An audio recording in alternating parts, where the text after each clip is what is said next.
You guys rolling, yeah?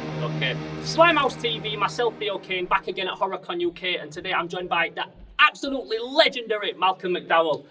Malcolm, it's such an honour to have you here. How are you finding the con so far?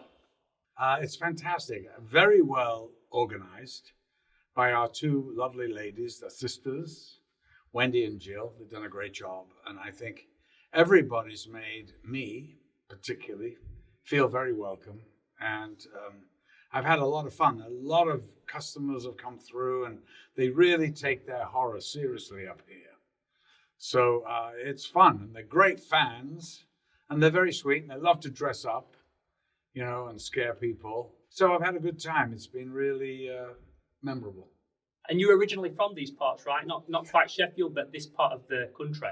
Well, I was born in Horsforth in Leeds, but I can't claim to be more than a Yorkshireman than just by birth, because I lived, I think at the age of 6 weeks, my father was transferred, I was in the RAF, World War II, and so he was flying out of Driffield in the East Riding, as it used to be called, of Yorkshire, which is, I guess, now Humberside. But he was flying out of a Driffield, which was near Bridlington, which was where my mother and my aunt ran a hotel on Sands Lane called the Farsley. There you are. So I've got lots of connections to Yorkshire, and I'm very proud of them. But then, of course, I moved to Liverpool, and so my formative years, from 6 to 18, was spent in that city, and it's an amazing city. And of course, I was taken by my father and friends and all the rest of it to Liverpool games, and been a lifelong Liverpool fan. And as you know, the culmination of a whole season happens this afternoon. So, which I've heard you're more than ready for. Yes. And whether we come first or second it's immaterial at this point. But you know, it's one of the great teams I've ever seen. So it's great fun. Being a Manchester City or a Liverpool fan has been an amazing ride. For the last 5 years, let's face it, two of the greatest teams that the Premiership have ever produced.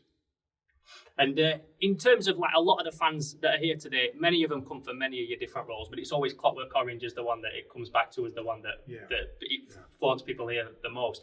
And we was at your Q&A a couple of nights ago, and you said something that surprised me quite a bit when you were saying that working with Stanley Kubrick, it was, when it come to you at least, he seemed like a very free and easy director, like he really liked you to take control and play the part the way that you wanted it to be played. And it was always the consensus, I suppose, with Kubrick that he wanted to film someone go through a door like 50 times without and like that precise. So it surprised me that he was that free and easy with you. Is that not true, or is that just not the experience that you had?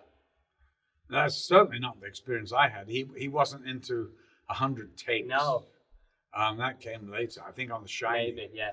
But I think he's got a little more paranoid as he went on. I don't know. I would have hated that. I mean, I think the most takes I ever did was 10, and that was for technical reasons. You know, I'm usually pretty quick to get my takes. You know, 1 or 2 or 3, maybe 4 or 5 is something that's difficult, but usually we're there pretty early. So I never had a problem with him on that.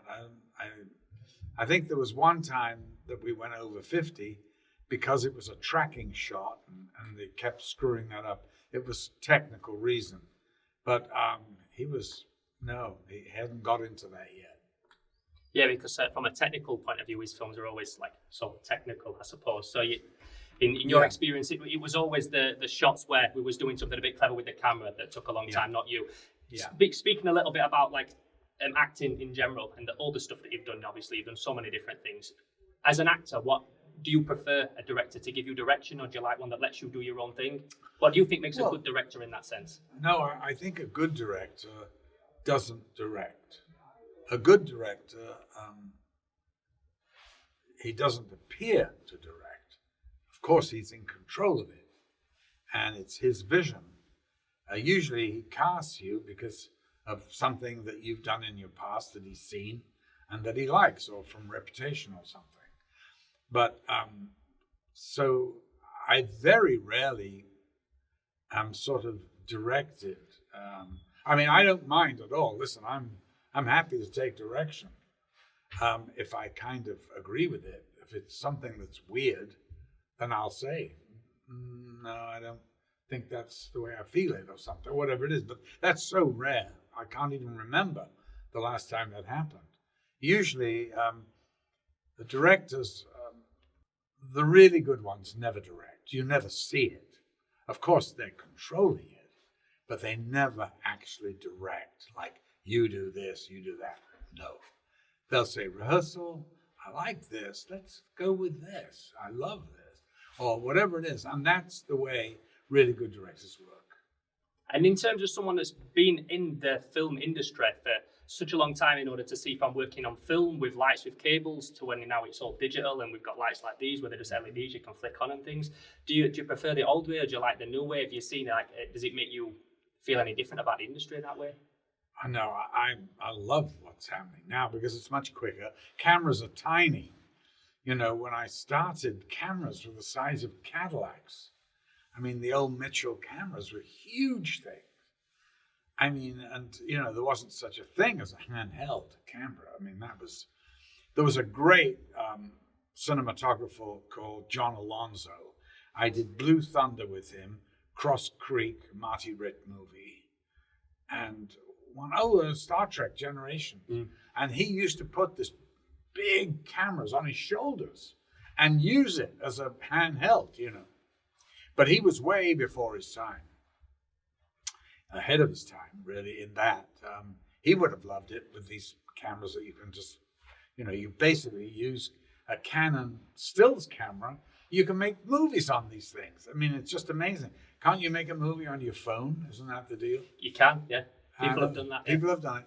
Well, it's sort of getting that way. I don't mind that at all. I mean, and I love the fact that, you know, the lights are much quicker. And you can shoot in the dark now, and you can actually see it because of, you know, it's just amazing lenses that they've got. So, no, I think it's only good. And I do love digital because you can do half-an-hour takes. So if you are, you know, improvising on something, you can just go for it. And there'll be no, oh, it's run out or anything like that. You just go for it. You can, you know, go and do something for half an hour. And watch it straight back as well. Don't have to develop it. Yeah, I call that the narcissistic moment. Yeah. When everybody crowds around. I don't do that. No. I don't want to watch it. I know when I've done it, and I know what works and what doesn't work, so I don't need to see it.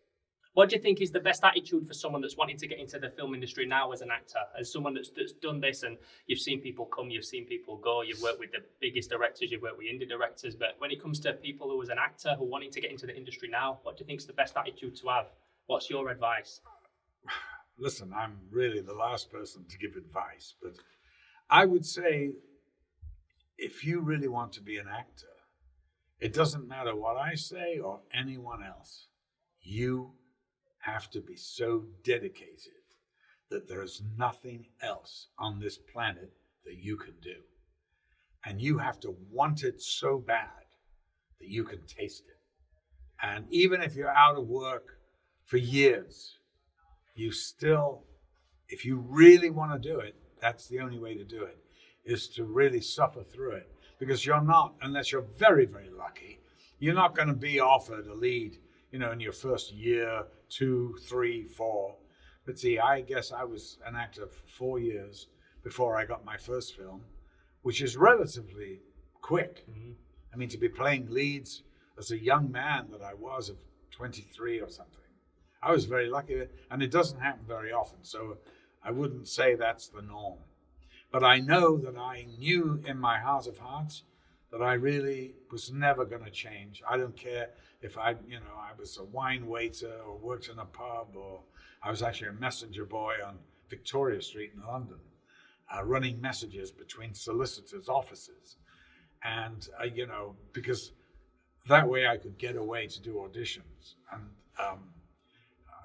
that's just the life of an actor. So you have to do whatever it takes, to pay your rent so you can audition and you can take classes to learn. And that's it. And, and watch people learn. Go to the theater, watch what they're doing, and see if you can learn that way. That's it.